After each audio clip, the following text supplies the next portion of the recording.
네, 안녕하세요. 과학선생님 김은혜입니다. 반갑습니다. 이번 시간에는요, 선생님이 먼저 과제를 내주고 그 다음에 진행을 해보도록 하겠습니다. 이번 시간 과제는요, 먼저 무슨 과제냐면 182페이지를 조사합니다. 182페이지에 보면은 상태 변화를 이용해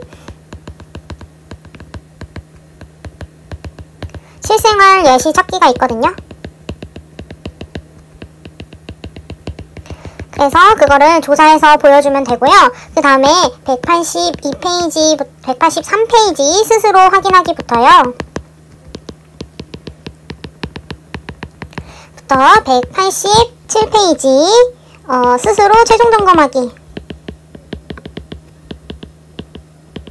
까지 풀어서 선생님한테 수업시간 내에 다 풀지 못해도 수업시간 내에 제출해 주시기 바랍니다. 다 못 푸신 분은 집에서 꼭 풀어오시고 이거 다 풀어서 수업시간 내에 제출을 해주시면 됩니다. 자, 이거 이렇게 과제 소개하고요. 여러분 넘어가 보도록 하겠습니다. 그래서 상태 변화 과정에서 출입하는 열 에너지는 우리 생활에 어떻게 이용될까를 알아봅니다.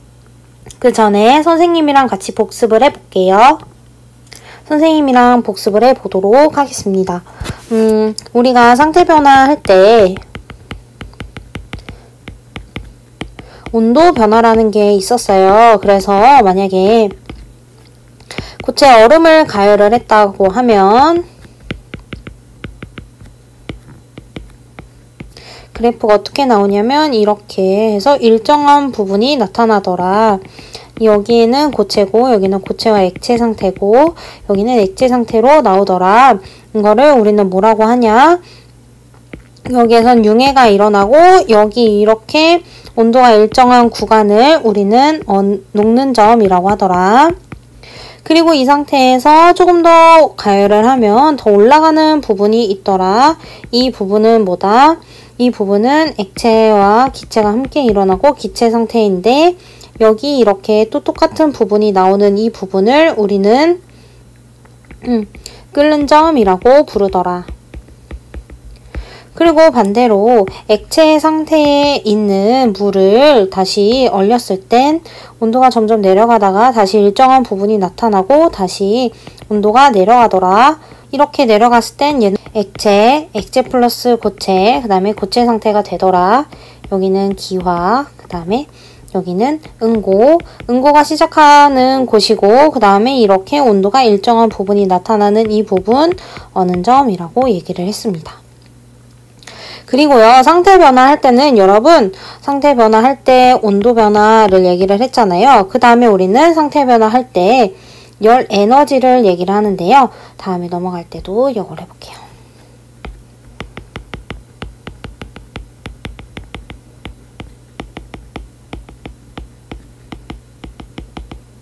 알아보면요, 여러분, 우리가 상태 변화할 때는 뭐가 변하냐? 입자의 배열이 변하더라. 입자의 배열이 변하는데 입자의 배열이 변하기 위해서는 열 에너지를 사용하거나 혹은 방출하더라 라는 거예요. 입자의 배열의 변화. 그래서 입자가 더 불규칙적으로 변하는 건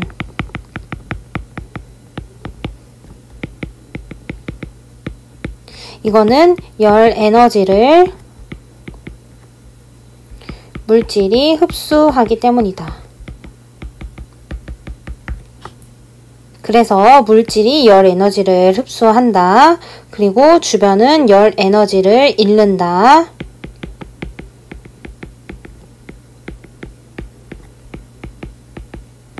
열 에너지를 물질이 흡수하고 주변은 열 에너지를 잃어요. 그래서 입자가 불규칙적으로 변하는 경우는 융해나 혹은 기화나 그리고 고체에서 기체로 되는 승화가 있었습니다. 근데 반대로 입자가 규칙적으로 변한 거는요.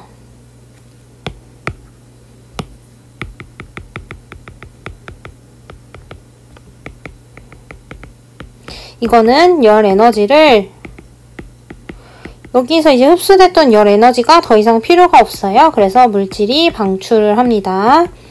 물질이 방출하기 때문에 주변은 열 에너지를 얻어요.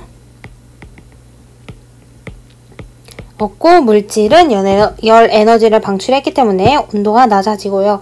어떤 상황에서 이런 일이 있냐? 응고, 그 다음에 액화, 그리고 기체에서 고체로 가는 승화 상태일 때 이런 열 에너지의 방출이 일어납니다. 그 다음에 우리가 앞에서 봤듯이 이렇게 온도가 일정한 구간이 나타난 이유는 무엇인가?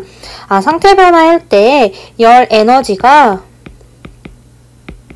상태 변화에 이용되기 때문이더라.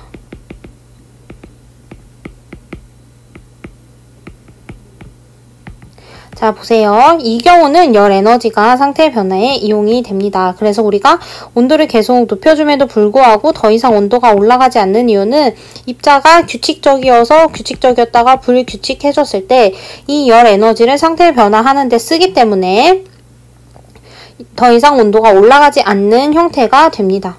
근데 반대로요, 여러분, 응고일 때는요, 왜 온도가 더 내려가지 않냐? 여기는 열 에너지가 상태 변화할 때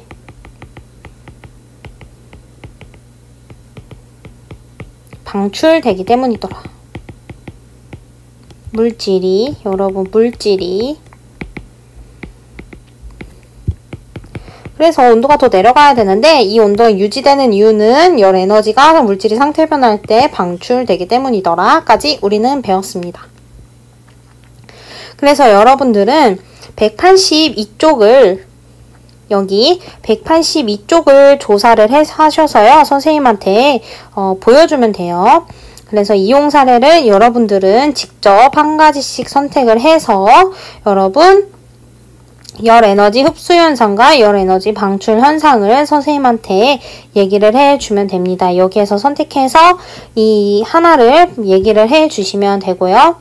그 다음에 선생님은 어느 부분을 설명을 할 거냐면 이 부분을 설명을 해볼게요.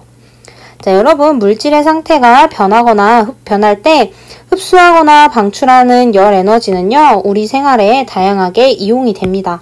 언제 이용이 되냐? 여름철에 사용하는 에어컨이나 겨울철에 사용하는 증기 난방기 같은 경우는요. 물질의 상태를 반복적으로 변화시키면서 흡수하거나 방출하는 열 에너지를 이용하게 됩니다. 어떻게 이용하냐면요. 그림 5-13 여기에서요. 에어컨은 액체 냉매는 뭐냐?